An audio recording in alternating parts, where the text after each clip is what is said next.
به نظر من که از الان باید این مسئله رو قبول کنید رهنا سلطان. گونش زن فوق‌العاده‌ایه. من حس میکنم کنار اون میتونم نفس بکشم، یعنی کنارش حس میکنم از کما اومدم بیرون و تو مراقبت‌های ویژه هستم. واسه همینم اصلا خیال ندارم از گونش بگذرم، یعنی تا جواب مثبت نده بیخیال نمیشم. یکم منطقی باش هالوک. 2 دختر جوون داره، اونا چی میشن؟ 3 تا. 3 دختر داره، یکیشون نیومده اما خیلی دوست داشتنی، یعنی همش دعوا میکنن اما واسه همدیگه هم میمیرن. ناراحتی و غمی که تو این خونه هست اونا ندارن اصلا. تو این خونه همه ما احترام همدیگه رو نگه میداریم. تنهایی نباید تصمیمای عجولانه بگیریم. اول میشینیم خوب فکر میکنیم، بعد تصمیم میگیریم. ببین حوصله نصیحت شنیدن ندارم، وضعیت همینه. خیلی خوب میشه اگه تو هم قبول کنی. خب علی چی میشه ها؟ اون خبر داره؟ علی چی شده؟ پسر بزرگی شده، باید قبول کنه. اشتباه بزرگی میکنی. یادت نرفته که ازدواج اولت چطوری و به کجا ختم شد؟ غیر از اینه هالوک. نمیخوام در مورد گذشته حرف بزنم. من عوض شدم. میخوام به آینده فکر کنم. میخوای به آینده فکر کنی؟ آره؟ همه ما در مقابل گذشتمون مسئولیم. میخوای در مورد گذشته حرف بزنی آبجی؟ حرف بزن آبجی، باشه حرف بزنیم. چرا ساواشو دوباره آوردی تو این خونه؟ اون موضوع فرق میکنه. ساواش پسر منه. نیست. پسر خودت نیست. با اجازه کی دستشو گرفتی آوردی تو این خونه؟ ها؟ یادته که وقتی آوردیش چی شو داره؟ ها؟ میدونی که چی کاری کرده؟ ساواش مقصر نبود. واقعا؟ پس چرا انداختنش زندان ها؟ چرا انقدر گند کاری کرده؟ خودت خیلی خوب میدونی که اون دختر رو ساواش کشته. برای همین اگه این وضعیت رو قبول کنی خیلی خوب میشه. باشه هالوک باشه. با گونش و دختراش خوب رفتار میکنید. خوب رفتار میکنید. خیلی خوب آروم باش. باشه.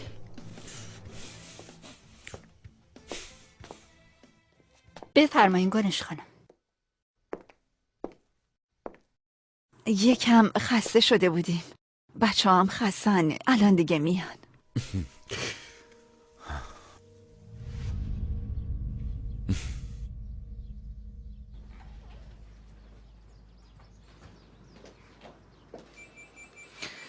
شما ادامه بدین.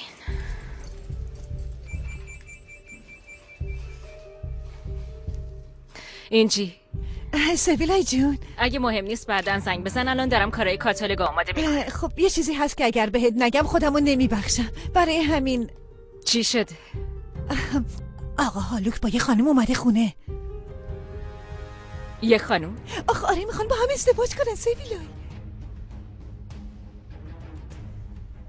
الو اونجایی؟ گفتی ازدواج؟ ببین اگه از دهن خودش نمیشنیدم و اصلا باورم نمیشد. خب آبجی رهنام شوکه شده بود. این زن کیه؟ من که نمیشناسمش، اما خب حتما میفهمیم. تو امشب میای دیگه؟ البته حتما میام. باشه من باید قطع کنم. شب میبینمت. خب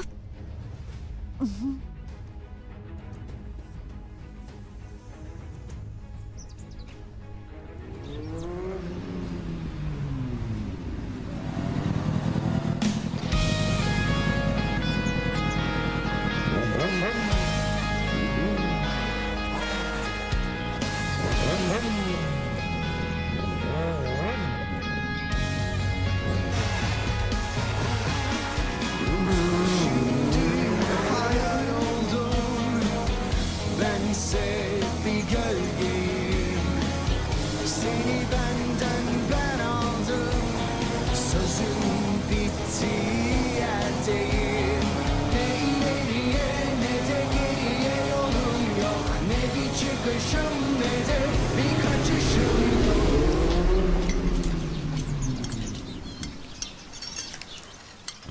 نوش جونتون. ممنون. رهن خانم خیلی عالی بود، دستتون درد نکنه. نوش جانتون. رعنا خانم چیه دیگه؟ مگه مدیر مدرسه است؟ بگو آبجی رعنا. بذار اونم عادت کنه، مگه نه خواهر جون؟ نوش جان.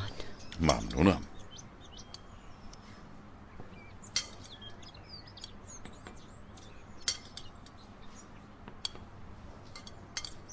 البته الان یه نفر اینجا نیست. من یه داداش کوچیکم دارم، یه وقتی میاد دوباره میره، مگه نه؟ تو کاش نمایشگاه داره، برای همین اونجاست دیگه. واقعا یه برادر هنرمند داشتی و به ما نگفته بودی هالوک؟ آره حتما همینطوره. یعنی شما رو ببینه ممکنه بخواد مجسمتونم بسازه. متوجه نشدم. این چی؟ میخوای از طرف احمد حرف نزنی؟ خب چرا حرف نزنم رعنا جون؟ خیلی خوشگلین، حتی با اینکه مادر 3 تا بچه هستین. خب خیلی خوش تیپین. خیلی متشکرم. مامان من تو ازمیر تکه.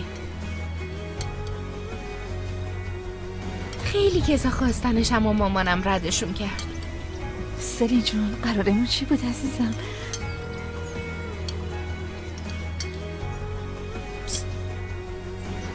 عجب پسر جذابیه.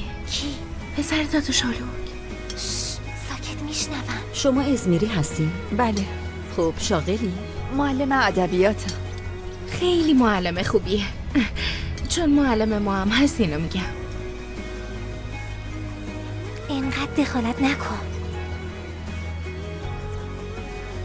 خب دیگه من میرم، قرار دارم. با کی قرار داری پسرم؟ خب با دوستای خودم.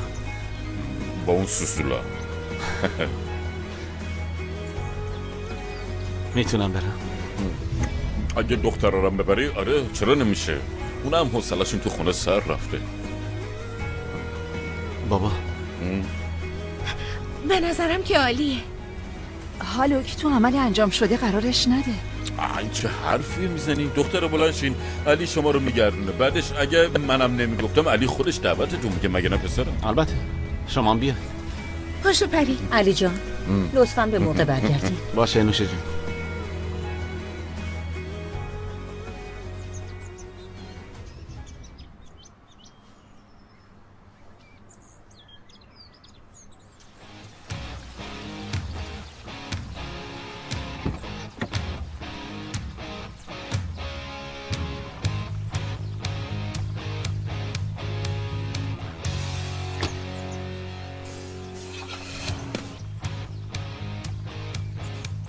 مامان نمیدونست قراره با ماشین بریم، ممکنه بهمون اجازه نده. اگه خبردار نشه نیازی هم به اجازه گرفتن نیست.